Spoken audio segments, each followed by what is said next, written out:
Jadi bagian dari dakwah kami. Dukung dakwah digital dan sosial media kami. Raipal Amal Jariah yang terus mengalir sampai hari kiamat. Berikutnya bahaya ria. Ria itu menghapuskan dan membatalkan amal soleh. Teman-teman lihat dalam surah Al-Baqarah ayat 264. A'udzubillahi minasyaitonirrajim. Ya ayyuhalladzina amanu la tubtilu shadaqatikum bil manni wal adza dan seterusnya. Hai orang-orang beriman, janganlah menghilangkan pahala sedekahmu dengan menyebut-nyebutnya dan menyakiti perasaan si penerima. Teman-teman baca nanti surah Al-Baqarah ayat 264. Seperti orang yang menafkahkan, dianalogikan seperti orang yang menafkahkan hartanya karena riya pada manusia dan tidak beriman kepada Allah di hari kemudian. Perumpamaannya seperti apa? Orang itu seperti batu yang licin, di atasnya ada tanah. Ya, batu licin di atasnya ada tanah. Kemudian ada hujan dan menjadikan batu itu bersih. Ya. Artinya nggak ada tersisa. Mana pahalanya nggak ada tersisa gitu. Ya, jadi hati-hati. Jadi riya itu ibarat batu licin yang tertutup tanah. Dia menghapuskan amal-amal soleh dengan begitu cepat. Seseorang nggak dapat apa-apa di akhirat nanti karena amalan-amalan yang pernah dilakukan di dunia karena riya tadi. Ya. Jadi itu ya teman-teman semua bahaya dari riya. Ria tadi apa memamerkan amalan supaya dipuji-puji, disanjung, mendapatkan kedudukan di hati manusia itu agak ngeri untuk orang Indonesia pengguna sosmed. Kita ini termasuk negara pengguna sosmed tertinggi di dunia. Tipis antara kita mau inspirasi orang lain sama berbuat ria itu tipis. Cara ngeceknya gimana? Gampang aja. Kalau engkau melakukan depan orang sama seperti engkau melakukan dalam kesendirianmu, itu artinya engkau ikhlas. Tapi apa yang engkau posting berbeda dengan kenyataannya, namanya ria. Itu ngecek kita nih riak nggak ya gitu. Karena kadang-kadang setan tuh bilang gini, kalau kita lagi baca Quran nih teman-teman semua, misalnya kita lagi baca Quran lagi di tempat umum, setan akan bilang, jangan baca, ntar engkau ria, jangan baca. Sementara sebenarnya kita ini adalah orang yang baca Quran juga ketika sendirian. Jadi hati-hati, setan tuh kadang-kadang bilang, gak usah baca, nanti engkau dianggap ria, dibaca di hadapan orang. Padahal kita dalam kesendirian kita juga baca juga. Jadi kalau ada setan menggoda begitu, baca aja terus, karena kita tahu enggak kok. Saya dalam kesendirian saya melakukan hal yang sama kok. Bukan karena di depan orang saya baca gitu. Jadi kalau teman-teman bingung, aku ini riak nggak ya? Atau aku ini lagi digoda setan supaya nggak berbuat amal solih gitu. Karena setan akan bilang gitu, ntar sampai rumah ngantuk nggak baca Quran. Jadi seterusnya nggak baca Quran gitu ya. Jadi cara ngecek paling mudah kita riak atau enggak, lihat aja. Sama nggak perbuatan kita di depan orang, sama-sama nggak perbuatan kita ketika kita sendirian. Terpengaruh nggak kita akan pujian-pujian dan celaan-celaan orang? Kalau nggak terpengaruh, insya Allah engkau adalah orang yang ikhlas, ya, nggak ada masalah. Lakukan amal-amal soleh di depan orang tuh nggak ada masalah. Sebagaimana engkau lakukan amal soleh ketika engkau dalam keadaan sendirian, gitu. Di Mesir ini Umar bilang semua orang baca Quran di mana-mana. Kemarin Maria matanya sakit, Umar pergi ke dokter mata. Apa yang diputar di ruang polinya itu? Ya Quran. Ya beliau sambil meriksa mata Maryam yang sambil baca Quran gitu. Apakah itu riya? Ya enggak, karena beliau dalam kesendiriannya beliau juga baca Quran, dengerin Quran juga gitu. Jadi itu cara paling mudah untuk kita membedakan kita ini riya atau enggak gitu ya. Berikutnya teman-teman semua,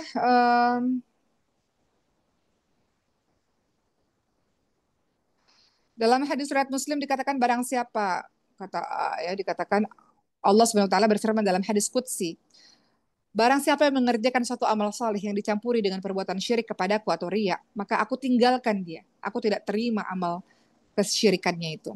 Ya. Kemudian tadi kita lagi bahas apa sih? Berikutnya kita tahu bahwa uh, kita lagi bahas apa sih teman-teman semua? Tadi bahaya bahaya ini ya, bahaya riya ya. Berikutnya riya itu adalah tadi ya syirik tersembunyi ya, syirik yang sangat bahaya, syirik tersembunyi. Dan riya itu mewariskan kehinaan dan kerendahan. Ria itu mewariskan kerendahan. Maksudnya apa? Kata Rasulullah SAW, barang siapa memperdengarkan amalnya pada orang lain agar orang lain tahu amalannya, maka Allah akan menciarkan aibnya di telinga-telinga hambanya. Allah rendahkan dia dengan menghinakannya. Jadi kalau engkau menciarkan, kalau bahasa sekarang mungkin flexing gitu ya, atau memperdengarkan amalan-amalan solihmu agar orang lain tahu amalanmu, maka tunggu, Allah juga akan menciarkan aib-aibmu nanti di hadapan hamba-hambanya. Sebagaimana engkau berbangga menciarkan apa kebaikan-kebaikanmu, teman-teman hati-hati ya, menciarkan kebaikan untuk tujuan inspirasi dan menciarkan kebaikan dengan ria itu beda. Yang tahu siapa? Hatimu yang tahu. Hanya hatimu yang tahu. Tadi makanya kenapa ria disebut tersembunyi, syirik tersembunyi karena hatimu yang tahu. Jadi kalau engkau ngerasa udah mulai ria, nah itu banyak istighfar dan stop. Tapi kalau kau ngerasa nggak apa-apa, tunjukin aja ke orang. Ibadahku juga dalam sendirian aku begitu, lanjutin, jangan berhenti, gitu ya. Dan tentu saja pelaku riya tidak akan mendapatkan ganjaran di akhirat. Teman-teman lihat Rasulullah SAW bersabda, sampaikan kabar gembira pada umat ini, ya. Barang siapa di antara mereka yang melakukan amalan-amalan akhirat di dunia, maka uh, dia barang siapa di antara mereka melakukan amal akhirat untuk dunia ria, maka dia tidak akan mendapatkan bagian-bagian di akhirat. Lalu ria itu menambah kesesatan seseorang. Hati-hati. Teman-teman lihat surah Al-Baqarah ayat 9 sampai 10. Kata Allah SWT, يخادعون الله والذين آمنوا وما يخدعون إلا أنفسهم وما يشعرون في قلوبهم مرض فزادهم الله مرضا ولهم عذاب أليم بما كانوا يكذبون. Al-Baqarah ayat 9 sampai 10. Mereka hendak menipu Allah. Mereka hendak menipu orang-orang beriman. Mereka memperlihatkan diri mereka solih, menipu di hadapan Allah, menipu di hadapan orang-orang beriman. Padahal sejatinya mereka menipu diri mereka sendiri. Dalam hati mereka ada penyakit ria itu. Lalu Allah tambahkan lagi penyakitnya. Maka bagi mereka siksa yang pedih disebabkan karena mereka berdusta. Al-Baqarah 9 sampai 10 ngebahas orang-orang ria, orang-orang yang mencoba menipu Allah, mencoba menipu orang-orang salih lainnya, padahal dia ria. Ya, begitu ya teman-teman semua. Teman-teman lihat surah Al-Anfal ayat 47. Janganlah kamu seperti orang-orang yang keluar dari kampungnya dengan rasa angkuh dan ria kepada manusia. Ya, jadi jangan jadi orang-orang yang seperti itu. Tapi Umar mau sampaikan berikutnya setelah kita tahu tadi bahaya ria, beberapa perkara yang tidak termasuk ria. Soalnya nanti kita bingung, mau beramal soleh takut ria, akhirnya nggak beramal soleh. Jadi ada beberapa perkara yang tidak termasuk ria. Apa itu yang pertama? Ketika orang-orang memuji kita atas amal baik yang kita lakukan. Padahal kita nggak bermaksud untuk dipuji.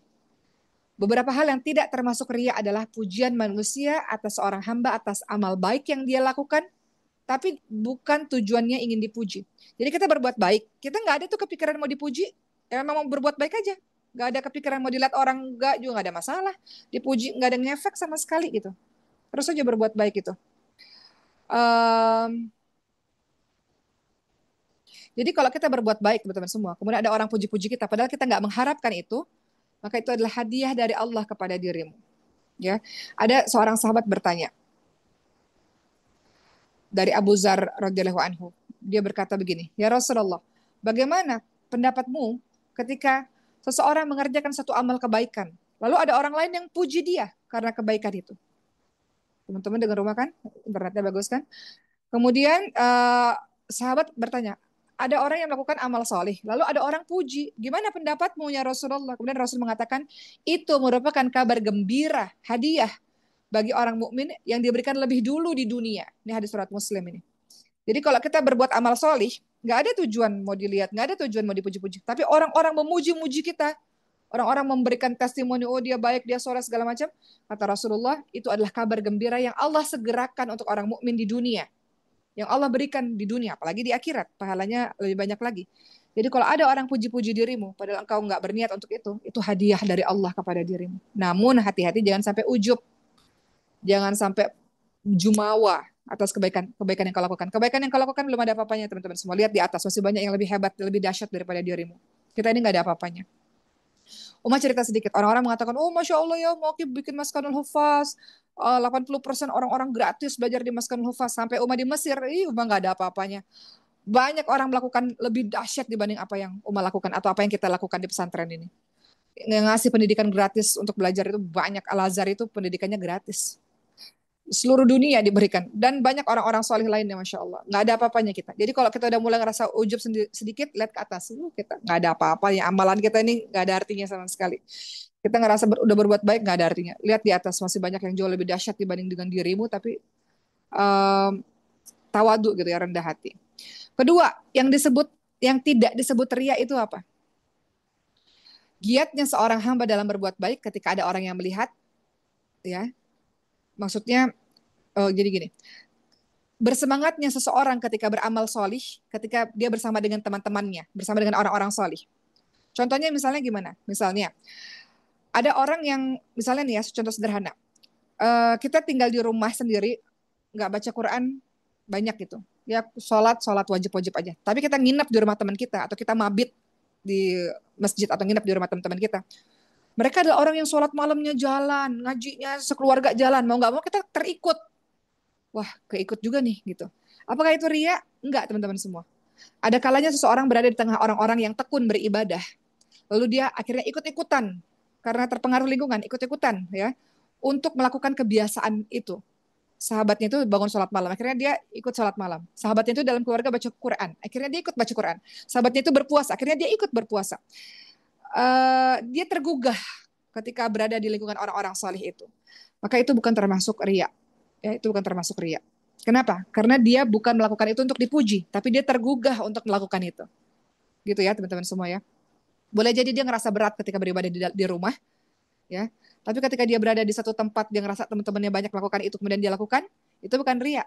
Dia tergugah, dia terinspirasi untuk beramal soleh. Ya. Tapi kalau engkau ingin dipuji, nah itu baru riya.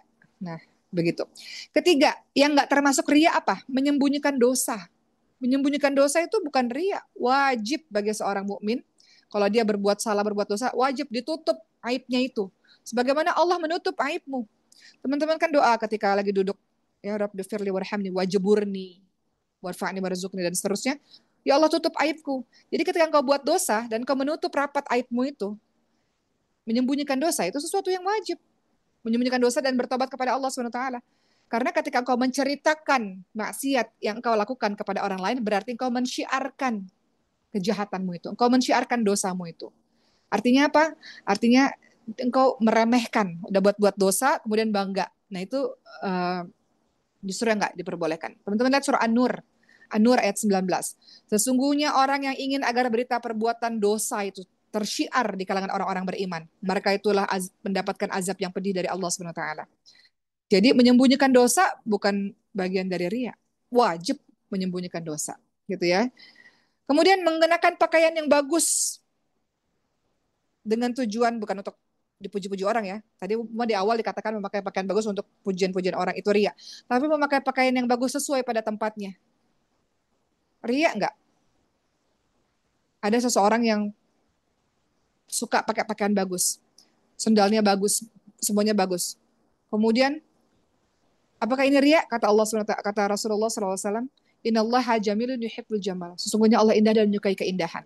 Kita pakai baju yang rapi sesuai pada tempatnya dengan tujuan bukan untuk dipuji-puji, bukan untuk dipandang oleh orang lain dengan pandangan tinggi, itu bukan riya. Tapi kalau kau pakai baju bagus dengan tujuan agar semua orang tahu kedudukanmu ada di level mana gitu, kau orang kayanya luar biasa, kemudian kau dipuji-puji, itu baru riya, gitu. Batasnya itu. Jadi engkau tahu kalau mau senang dipuji-puji berarti sudah hati-hati termasuk dengan riya. Bukan riya apa? Ketika engkau menampakkan syiar-syiar agama di sosmed misalnya, kau menampakkan syiar-syiar ketika engkau salat Id misalnya bersama dengan keluarga, ketika kurban ya, menampakkan syiar agama dengan tidak bermaksud mendapatkan pujian-pujian dari orang, menampakkan syiar itu adalah bagian dari dakwah. Teman-teman haji, umrah, teman-teman posting ya dengan tujuan mau edukasi teman-teman lainnya. Nggak semua orang kan pernah pergi ke Ka'bah, mau lihat ketika haji kemarin kita posting misalnya, mau lihat oh keadaan tenda Mina gini, oh lempar jumroh tuh begini. Itu bagian dari menampakkan syiar-syiar dalam agama Islam. Asalkan tidak bermaksud untuk dipuji-puji. Nah, terakhir, obatnya apa? Obat penyakit ria apa? Obat penyakit ria adalah yang pertama adalah uh, menguatkan tauhid dalam dirimu. Tauhid maksudnya apa? Bahwa Allah itu contoh tauhid ya. Allah itu adalah maha mendengar, Allah itu maha melihat, Allah itu maha mengetahui segala sesuatu. Allah pasti melihat apa-apa yang kita lakukan. Allah tahu mana yang riak, mana yang ikhlas. Jadi menguatkan tauhid bermakna bahwa kita tahu bahwa Allah maha melihat, Allah maha mendengar, Allah tahu apa yang kita lakukan, apa yang kita sembunyikan. Jadi obat dari riya adalah menguatkan tauhid supaya engkau tahu bahwa Allah maha menguasai, memantau dirimu setiap waktu dan Allah mengetahui apa yang paling tersembunyi dalam dirimu. Kemudian yang kedua, bahaya riya, obat supaya engkau tidak terjatuh pada riya adalah mengetahui nikmat yang Allah berikan pada orang-orang yang ikhlas dan azab yang Allah berikan pada orang-orang yang riya. Ya, teman-teman lihat suratul Kahf ayat 110, surah Al-Kahfi ayat 110. Sesungguhnya aku ini hanya seorang manusia seperti kamu, kata Rasulullah. Diwahyukan kepadaku bahwa sesungguhnya Rabb kamu adalah Allah SWT. Barang siapa yang mengharap perjumpaan dengan Allah, maka hendaklah dia mengerjakan amal-amal soleh dan janganlah mempersekutukan Allah dengan yang lain. Jangan riak maksudnya. Barang siapa yang mau masuk ke mengharap perjumpaan dengan Allah, maka dalam surah Al-Kahfi ayat 110 dikatakan, hendaklah mengerjakan amal-amal soleh dan jangan riak. Kemudian ketiga, obat riak apa? Takut terhadap perbuatan riak, takut dan sangat berhati-hati supaya nggak terjebak dalam penyakit ingin dipuji-puji, ingin disanjung-sanjung, ya. Karena ngeri ria itu halus dia datang masuk ke dalam jiwa kita dan menghapus amal-amal soleh kita. Ya begitu ya. Kemudian berikutnya teman-teman semua, obat dari ria adalah apa? Mengamalkan amal-amal soleh rutin, baik ada orang maupun gak ada orang, baik dalam kesendirian maupun dalam keramaian, rutin berzikir kepada Allah, rutin membaca Quran, ya, rutin membaca a'udzubillahi minasyaitonirrajim, berlindung kepada Allah SWT, rutin melakukan amal-amal soleh supaya ya jadi biasa aja. Kita melakukan amal soleh depan orang ya biasa, sendiri juga mengerjakan amal soleh. Kemudian obat dari ria menyembunyikan amal. Orang yang berbuat ikhlas itu senantiasa akan takut banget pada ria. Jadi amalan sembunyi-sembunyimu harus lebih banyak dibandingkan amalan terang-teranganmu, gitu ya. eh Kemudian berikutnya obat dari ria, nggak peduli dengan celaan, nggak peduli dengan pujian. Ada orang kalau punya sosmed itu ngefek banget kalau ada pujian bahagia, ada celaan sedihnya minta ampun. Orang ikhlas itu nggak peduli mau dicela, mau dipuji, nggak ngefek. Karena dia nggak mencari redanya manusia, dia nggak mengharap pujian manusia, dia nggak takut terhadap celaan manusia, nggak ngefek gitu. Jadi orang yang terjun dalam dunia sosial media misalnya diawasi oleh banyak mata orang, nggak usah terpengaruh terhadap pujian dan celaan. Karena kita nggak cari-cari perhatian manusia kok. Kita posting itu untuk menginspirasi orang lain misalnya, bukan untuk mencari pujian manusia. Kalau dipuji ya alhamdulillah, kalau nggak dipuji nggak ada masalah juga. Yang kita cari ridho dari Allah Subhanahu Wa Taala. Begitu ya teman-teman semua. eh Alhamdulillah, intinya pada hari ini yang ingin Umar sampaikan adalah bahayanya riak dalam kehidupan kita. Ingat bahwa riak termasuk syirik yang kecil. Dia lebih halus daripada rayapan semut, halus banget. Rasulullah sangat takut terhadap penyakit riak sampai Rasulullah mengingatkan kepada para sahabat berkali-kali. Dan beramal dengan amalan riak itu ciri-ciri orang munafik. Teman-teman lihat surah An-Nisa 142. Beramal dengan amalan riak itu ciri-ciri orang-orang munafik. Dan Allah nggak suka dengan orang-orang yang riak. Allah nggak butuh dengan orang-orang yang riak itu. Orang-orang riak itu adalah orang yang menipu Allah dan menipu orang-orang muslim lainnya. Ya, jadi orang-orang riak itu dihinakan dan diseret dengan wajahnya dilemparkan ke dalam nerakanya Allah Subhanahu wa taala. Orang-orang riak ya mendapat puji-pujian dari manusia, tapi di akhirat tidak mendapatkan pahala sama sekali. Itu riak. Maka kita minta sama Allah untuk senantiasa meluruskan niat di awal, di tengah, di akhir, luruskan niat. Karena kalau berbelok dikit nggak tercatat pahalanya di hadapan Allah Subhanahu wa taala. Yang kita cari inti dari atau ending dari pembicaraan umum pada hari ini adalah yang kita cari, kita minta kepada Allah SWT, apapun yang kita lakukan, mengharapkan ridho dari Allah. Allah senang, Allah suka, Allah terima. Ridho itu Allah terima gitu. Apa yang kita lakukan, Allah menerima itu gitu. Allah senang dengan apa yang kita lakukan. Engkau yang paling tahu tentang keadaan hatimu, jujurlah pada dirimu, apakah hari ini kita melakukan perbuatan yang ria atau kita melakukan perbuatan yang ikhlas.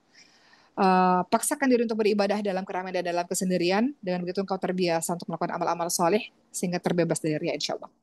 Baik, alhamdulillah sudah selesai hari ini tentang pembahasan ria. Mudah-mudahan Allah jaga kita semua. Nggak usah terlalu bahagia dipuji-puji orang teman-teman semua. Uma cuma mau bilang pada diri teman-teman semua, kalau teman-teman lagi dipuji-puji orang, jangan bahagia. Kenapa? Karena sebenarnya mereka nggak tahu siapa sesungguhnya dirimu. Kenapa mereka bisa puji engkau? Karena Allah menutupi aibmu, ya kan? Makanya mereka memuji-mujimu. Mereka bilang, kau solehah, Masya Allah, engkau pinter. Engkau yang paling tahu. Dosamu, kebodohanmu, atau maksiat yang kau lakukan, mereka aja nggak tahu. Jadi mereka bisa puji-puji. Jadi ketika ada orang puji-puji, dalam hati banyak istighfar kepada Allah SWT, supaya nggak jumawa. Gitu. Mereka puji-puji karena Allah menyembunyikan siapa sesungguhnya dirimu. Gitu. Jadi dengan begitu engkau akan senantiasa rendah hati dan engkau akan senantiasa merasa aku ini banyak kurangnya, banyak salahnya di hadapan Allah SWT. Uma pernah cerita sama teman-teman semua ketika masa Safari dakwah itu kan banyak orang salam-salam gitu kan. Uma tuh dalam hati tuh ada rasa sedih gitu ya. Ya Allah, sebegininya di depan manusia dimuliakan di hadapan manusia, padahal aku ini pendosa, ya Allah, banyak salahnya, banyak dosanya gitu. Perasaan itu hadirkan selalu gitu. Uma juga begitu, hadirkan selalu ketika orang sudah mulai memuji-mujimu, engkau ingat lagi, ya Allah, dosaku banyak, mereka nggak tahu apa-apa tentang diriku, ya Allah. Dengan begitu engkau senantiasa punya perasaan yang rendah hati di hadapan manusia gitu. Baik, sekian dari Uma. Terima kasih untuk hari ini. Kita jumpa lagi Jumat depan. Wabillahi taufiq wal hidayah. Wassalamualaikum warahmatullahi wabarakatuh.